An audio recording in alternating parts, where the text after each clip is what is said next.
अस्सलाम वालेकुम ख़वातीन और हज़रात, आपका मेज़बान जुनैद सलीम हाजिर है हस्बे हाल के साथ और मेरे साथ शो में शामिल है नाजिया और हम सबको बहुत अजीज, बहुत प्यारे अजीजी। अस्सलाम वालेकुम। ये जो विकी लीक्स के बाद अब ये पाकी लीक्स आ गया है, ये क्या नया सियापा पढ़ने लगा है?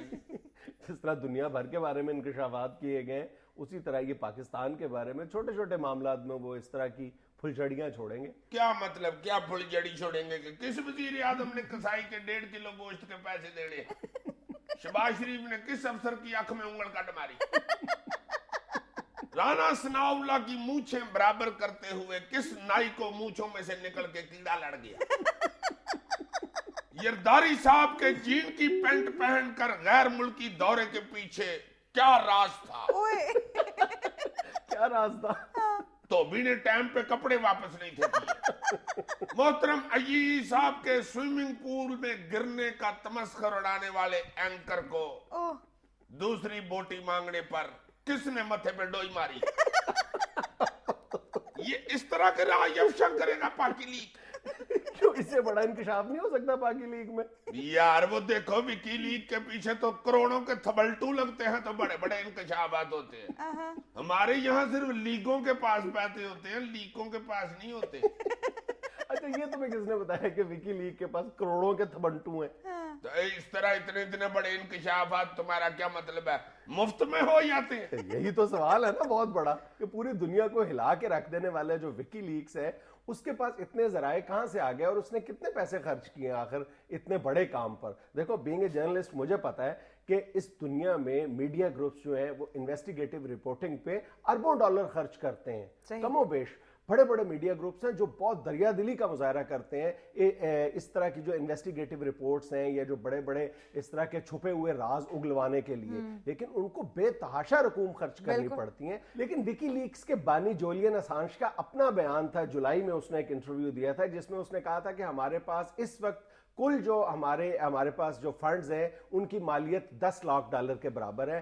यानी $10 लाख में आपने पूरी दुनिया को हिला के रख दिया, ये नामुमकिन बात है। और वो खुद ये कहते हैं कि हमें ये राज हासिल करने के लिए, उन वेबसाइट्स तक एक्सेस हासिल करने के लिए रिश्वत भी देना पड़ी है। तो जाहिर है कि रिश्वत की जो अमाउंट होगी वो लाखों डॉलर में होगी ना। उन्होंने किसी केईएससी के क्लर्क को तो नहीं 500 रुपए दिए होंगे या एलडीए के किसी अफसर को 2000 रुपए दे दिए होंगे। जाहिर है फॉरेन ऑफिस के लोगों को रिश्वत दी गई होगी ना, इसके लिए उनको लाखों डॉलर खर्च करने पड़े होंगे। तो वो करोड़ों डॉलर, लाखों डॉलर कहां से आए आखिर विकीलीक्स के पास? हाँ जी, हाँ जी, इतने इतने बड़े इंकशाफात करना को आसान काम तो नहीं ना होता। तुम्हें याद नहीं, तुमने मेरा स्विमिंग पूल में गिरने की फुटेज मांगी थी होटल वालों से? उन्होंने इससे मेरा ख्याल 1500 मांगा था। बड़े पैसे लगते हैं। अच्छा, विकीलीक्स की अपनी जो वेबसाइट है उस पर ये दावा करते हैं कि ये नॉन प्रॉफिट ऑर्गेनाइजेशन है। और सिर्फ जो डोनर्स की डोनेशंस पे चलती है। और डोनेशन भी कितनी है? $20, $35 और $50। और हर इस तरह की जो नॉन प्रॉफिट ऑर्गेनाइजेशन है वो अपने फंड्स का बाकायदा एक हिसाब किताब रखती है और पब्लिक के सामने लेके आती है। विकीलीक्स की वेबसाइट पर इस तरह के कोई आपके गोशवारे मौजूद नहीं है। ये भी अजीबोगरीब बात है कि आप $20 इकट्ठे करके तो अरबों डॉलर की आपने इन्वेस्टमेंट कहां से की है? या तो इनके कोई साइड पे अपने कंप्यूटर के बाग है।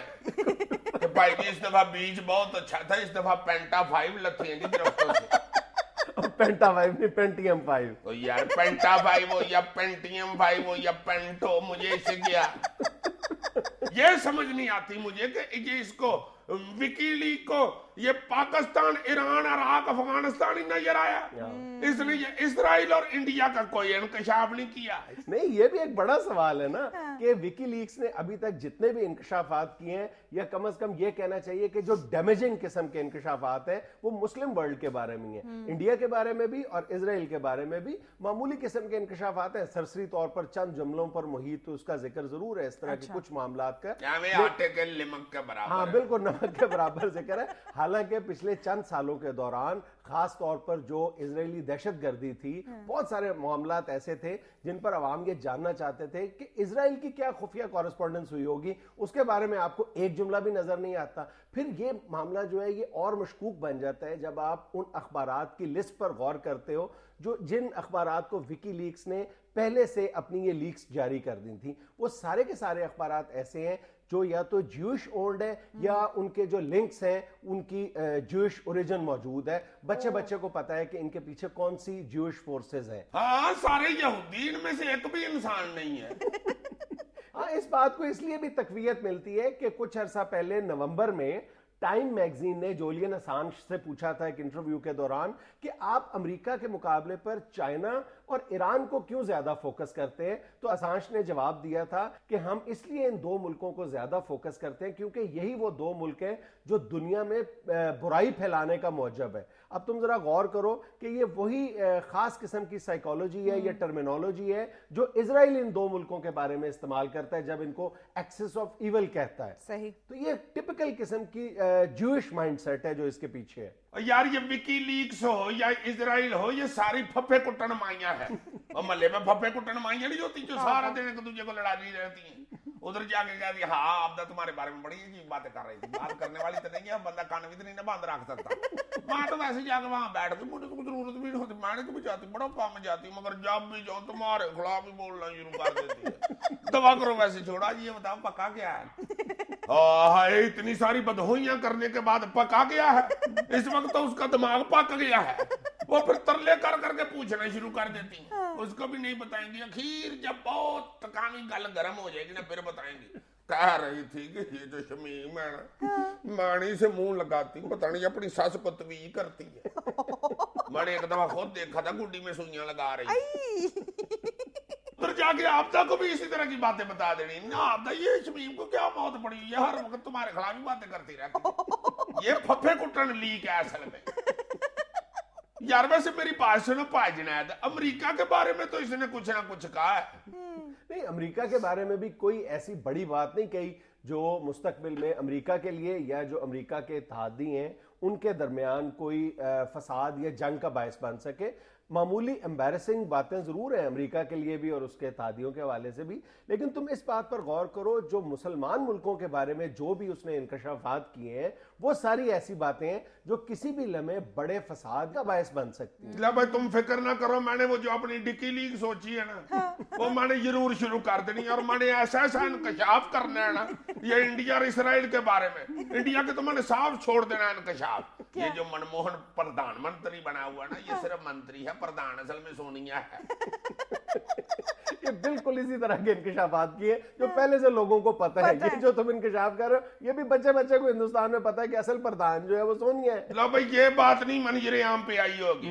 बाल ठाकरे का 2 नंबर शैम्पू बनाने का कारखाना है। उसने आखिरी हजामत 18 साल पहले कराई। अब सारा इंडिया ये कहता है कि इसकी अच्छी तरह हजामत होने वाली है।